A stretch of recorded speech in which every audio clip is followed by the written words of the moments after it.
We got a couple of all-wheel drive compact SUVs, and we got to figure out which one of them we think is the winner in this comparison. But complicating the issue, at least in my weird mind, is the fact that they both have the name Sport in their designations. This is the Ford Bronco Sport in lovely freewheeling trim, and this is the Subaru Forester Sport. So you kind of expect sportiness? I don't know. I think we have to find that out as well. One thing that we do have to tell our viewers is that our Forester Sport is a 2025 model year, and that's all new for 2025. The Bronco Sport we have is a 24 because we are around that time of year that we're starting to see the new model year come in. The Bronco will get some updates for 2025, but they won't be mechanical, so they're pretty much head-to-head. Right. Now, I have notes. Of course, I always have notes. And as tested, our Subaru Forester Sport 2025 is $40,995, and that's all in, no options on it. Right. Our Bronco Sport freewheeling starts at $41,995, and as optioned, $47,115. And those options include such things as a towing package, Ford 360, which is a suite of driver assist technologies, which is included on the Subaru. So we're going to have to look at more than just the driving. We're going to have to look at how they compare for value. And I think, which one is sportier? There you go. So as far as the starting prices go, they're about the same. The Bronco is $1,000 more, but there's about $5,000 worth of options on top of it. Yeah. They are both all-wheel drive, and we'll get into the differences between their systems a little later on. But we have to look at them in terms of value and how they drive, and for you, sportiness. So I guess we have to actually get in one of these vehicles and start driving. And which one should we start with? Well, how can we not start with the Bronco with these very sexy sunset stripes? So here we are in the 2024 Bronco Sport freewheeling, and this one comes with a 1.5-liter turbocharged 3-cylinder engine, making 181 horsepower and 190 foot-pounds of torque, which is more powerful than the Subaru, which has a 4-cylinder with no turbo. Now the Bronco Sport with the 1.5 starts with the big bend at $38,995. You can get this with a 2-liter engine, 4-cylinder, and that is the Badlands, and that takes you to $46,550. But we are in the freewheeling, which, as we mentioned, comes out at $41,995. Brian, you're behind the wheel. Tell me all about it. Well, you're right. It starts with a 1.5-liter Turbo 3. I have to admit, I'm not a big fan of Turbo 3 engines. To me, it's a small engine being force-fed by a turbocharger. Why they don't just make a, slightly larger 4-cylinder engine and don't turbocharge it? Make pretty much the same horsepower. That's me. But I have to admit, it's reasonably smooth unless you really get on the throttle. Then you're going to hear the coarseness. It is a bit gruff when you really come onto it. Yeah. And it has an 8-speed automatic transmission. 8-speed automatic and GOAT modes. GOAT modes, yeah, goes over all terrain. Yes. And right now we're in normal mode, obviously. We're in normal mode, but there's also an eco mode, there's a sport mode, there's one for sand. They're both all-wheel drive. Yes. This one primarily drives the front wheels, and the rear wheels come in as needed. Whereas with the Subaru, we'll get into that, it's a little different. A little bit, yeah. I do like the way it drives. It's nimble. Great turning radius. Great turning radius. And the ride is fairly acceptable. It is a reasonably short wheelbase vehicle. But it's you sit up nice and high, you have really good visibility out the windows. I kind of like it. this whole freewheeling thing is, it's retro.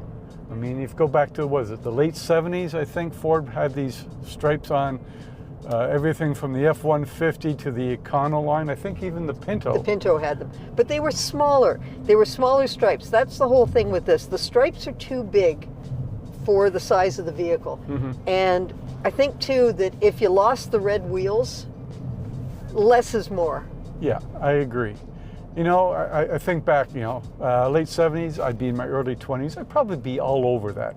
I think, you know, oh wow, this is pretty cool. Look at me. But, you know, 45 years later, not so much. I think I'd sooner pass on the stripes. But this has a purpose. It has a look. It's youthful, and as I said, it drives reasonably well. And I will admit that the engine, when you're not pushing it really hard, is reasonably smooth. You don't think of it as a 3-cylinder engine. No, you don't. I like the cabin. It looks purposeful. There's a shelf underneath the center stack. You have buttons and dials for it, although it is single zone. The Forester, single zone climate control. The Forester is dual zone, which is nicer. But everything's kind of chunky.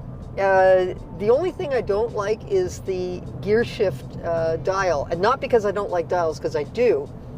What I don't like about this one is it needs a hard stop at park and at drive. So when you're turning it, you put it into park, you can continue to move the dial, even though it's in park. Same with drive. You can continue moving it to the right. And it's a minor thing, but I kind of like, you know, you don't have to look down. You go as far as you can, you're in drive. You go as far as you can, you're in park. Just a little thing, but... Yeah. Okay. What I like about it, and you talked about the simplicity, to me this is wash and wear. I mean, you know, I don't know if it's actually, you take the hose to it and just hose it out if you get it muddy, but it has that vibe. Things are very straightforward.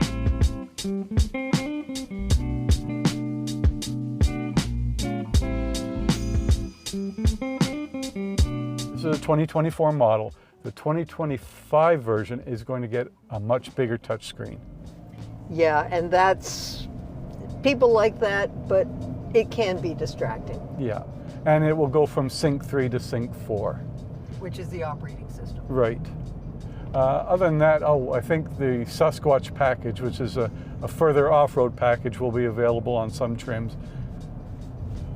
That's the whole thing with the off-road idea. One thing about the Bronco Sport I've noticed is the cargo area. They both have decent cargo capacity. The Bronco has more, 920 liters to 779 in the Subaru, but it also has a package. It's an extra $225, but you get a tray, and that can be folded out and right to the point where you can bring the legs back over the bumper. And if you're the type that likes eating outdoors with a Coleman stove or something like that, you have your stove and everything beside you. There's your prep table. Yeah. Or, you know, I mean, I don't camp, so I don't know what people do when they camp, but it just looks useful. Yeah. Yeah, I guess you could do minor repairs or something. You know, you want to fix your bike, you can put it up on the table. And they both have grocery bag hooks. They're a little different. The Fords actually snap open and closed. It's just one of those little things. There should be, if you're going to call it a sport utility, it should be utility. And if you can, you know, make it so that your grocery bags aren't sliding all around, to me, that's utility. And so many SUVs don't have that. These two do. What this doesn't have is a lot of rear leg room. Subaru rear legroom is 1,000 millimeters, and it's 937 in the Bronco Sport. Yeah, all I know is that if I try and get in the back seat, my knees are going to be firmly into the front seat. Well, that's part of it is the Bronco has so much cargo capacity in the back. Everything's sort of the passenger volume is moved ahead a little bit. Mm-hmm. So, you know, but then again, we are talking about a vehicle that is supposed to be about the great outdoors. Yeah. And you're going to be taking stuff, whether you, like you say, you can put bicycles in it or camping gear. You got to put it somewhere. And its towing capacity is greater than the Subaru. Yeah, 2,000 pounds for the Bronco and 1,500 for the Subaru. Mm-hmm. We've discussed this previously about sport utility vehicles, how sporty they are, and considering that sport is part of the Bronco's name, Bronco Sport. Same with the Subaru Forester Sport. Do you get a sense of sportiness? Well, for one thing, nothing's different in either of them. They're just, everything is the same. To me, it's just a name. Mm-hmm. The Forester, you know, for over 30 years has been one of these vehicles that people gravitate towards. It's, you know, Subaru has become sort of like the Volvo it's become Volvo, what it used to be a very practical car, very pragmatic, very sensible. A little quirky. But this is just, it makes me happy. Doesn't make me convertible happy or sports car happy, but I do like the vibe. I find that the Bronco Sport has more character, and that's very hard to describe. Mm-hmm. But it just, a little more feel to the road. I realize, of course, you know, suspension and tires play a role in that. It's just more a visceral feeling to it. Yeah, it's fun. And it's simple. It's simple. For a short wheelbase, it glides over the bumps. Yeah, you feel them, but you know, you're not going to get your teeth shaken loose. No, absolutely not. This is in the driving characteristics. I really like the Bronco. Mm-hmm. I like the visibility, as we said. Yeah. I like the simplicity. I like the steering feel. It's nicely weighted. It's a good vehicle. Yeah. It's going to be a very good winter vehicle. So it's got the high ground clearance. It's got four-wheel drive. All-wheel drive. All-wheel drive, yes. There is no low range. There is no low range. There is no low range. And going back to what we said earlier, great visibility. And now that we've driven this one, let's get in the Subaru and see what we think of that.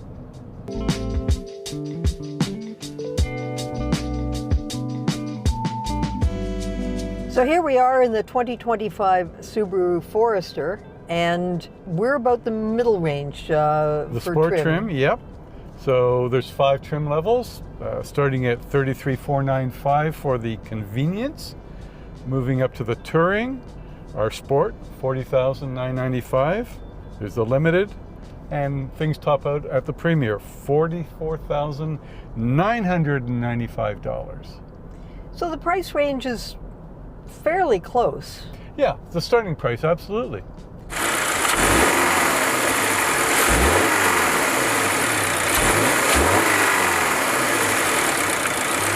Pretty much like all Foresters, it's powered by a 2.5 liter horizontally opposed 4-cylinder, not turbocharged, naturally aspirated, 180 horsepower, 178 pounds-feet of torque, CVT transmission, whereas the Bronco Sport is an 8-speed automatic. Interesting, there's the wheelbase of the two vehicles are identical, though this is a significantly longer, 4,655 millimeters. So it is a longer car, which gives you added rear seat legroom. always appreciated for those of us who are normal height. But not as much cargo capacity. Not quite, no. Cargo volume with the seats up, we have 779 liters for the Forester, 920 liters for the Bronco Sport. Seats down, however, greater volume. Again, it's a longer vehicle. 1,957 liters versus 1,703.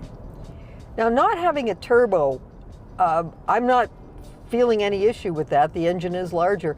It has decent acceleration. I mean, it's obviously not a rocket ship. No. But for everyday driving, city driving, highway driving, I think it works very well.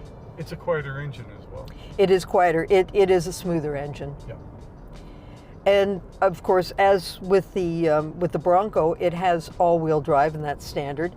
But the difference between them, there is a bit of difference. Subaru calls its all-wheel drive symmetrical all-wheel drive. And a lot of people think that means equal torque to each wheel, which is not the case. Subaru doesn't tell you that. I get the impression that it doesn't mind if you believe that. It's not going to correct you. What it means instead is the drive line, the engine, the transmission, the differential, everything that from front to back is a mirror image on either side of the car's axis. So it's, you know, you don't have, you know, more engine out here, the transmission off to the side. Subaru says that gives you better balance.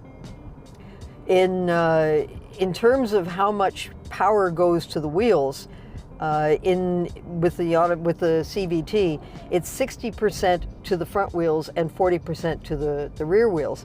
But one thing to keep in mind is that there's always power to the rear wheels, whereas with a lot of all-wheel drive systems, the rear wheels only come in as needed. And I like that. It feels a little more solid. Stable? Thank you. Yes, I like that. It feels a little more stable in curves. You don't have to wait. I mean, most of them will kick in the rear wheels almost immediately and proactively, depending upon driving conditions. But the Subaru's always there, and I like that. It feels balanced. It feels composed. It just feels solid. Yes. But the one thing that bothers me, and this just could be an age thing, is that there is no navigation screen built in on this model. Yeah, and at the same price point, you get that on the Bronco. What I don't like is that there are buttons for the climate control temperature, but everything else you have to do through the screen. And I'm not a fan of that for two reasons. For one thing, there's more distraction. With a dial, you can just reach over and you know, turn it, and you're there. The other thing was that I started this up on a cooler morning the other day, and I had to wait for the screen to come on. It takes a few seconds to load. Then you have to wait while it tells you, you know, pay attention while you're driving and all that. And if I had buttons and dials, I could have had my climate control set up in the time it took the screen to think about it. Now, one thing it does have is a suite of driver assist technologies, standard. And most of them are operated by a system that Subaru calls EyeSight. Right. And that is a camera-based system, and the camera, you can't see it from where you're sitting, is actually behind the rear view mirror, and it looks forward through the windshield for things such as emergency front braking and lane keep assist and adaptive cruise control. What I like about it is that camera sits within the area that is serviced by the windshield wipers. And so when you're, if it's a nasty day and it's raining or snowing or something like that, you turn the wipers on and the camera's got a clear view. Right. And on a lot of them where some of the sensors are on the outside, I've had it where you're driving in a snowstorm or something like that, and the sensor ices up, and now you don't have that system. I do like the way this drives as well. Yes. They both drive really well. The Bronco feels more to me like an SUV, and the Forester feels more like a car. Yes. And there's nothing wrong with either one. No. I mean, playing to a larger audience, I think, this is a more car-like vehicle. I think this would appeal to more people. Well, especially if you know, like most people, you're spending 90% of your time on paved roads, you know, in city or urban driving, and you know, yeah, you have the all-wheel drive. You can go off-road to a certain extent, but realistically, do most people do that? No. The Subaru Sport, the combined city highway, is actually better than the Ford Bronco Sport. 8.2 liters per 100K combined versus 9.0. So now that we've driven them both, we have to pick a winner, and I know it's going to be close. So let's go talk about it.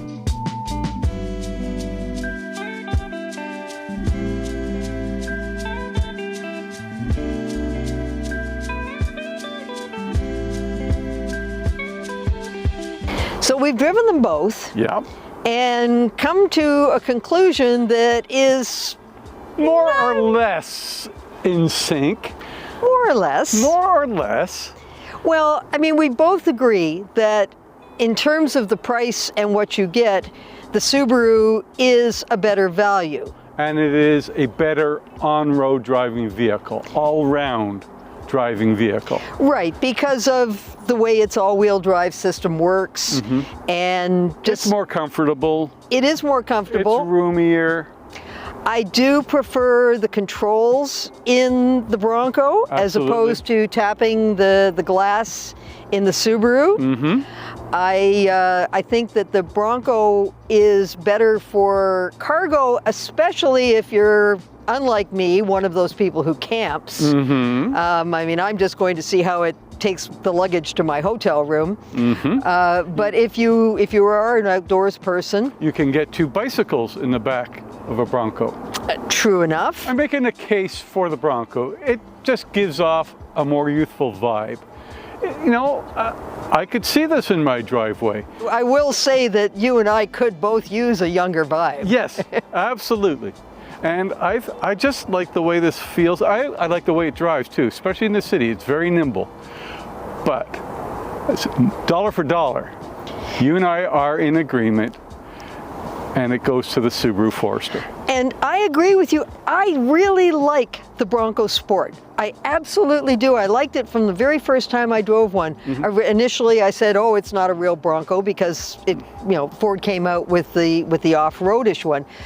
Until I drove it, and I said, "Yeah, this is a really, really nice vehicle." And I got nothing against it. It's just when you put it up against this, the value proposition has to make me say that for the average driver, the Subaru is going to be the better value and probably the better buy. Even though we like them both, our winner? The 2025 Subaru Forester Sport. So for Driving.ca, he's Brian Harper. Yes, I am. And she's Jill McIntosh. And for more news and reviews, including from both of us, be sure to visit our website, Driving.ca.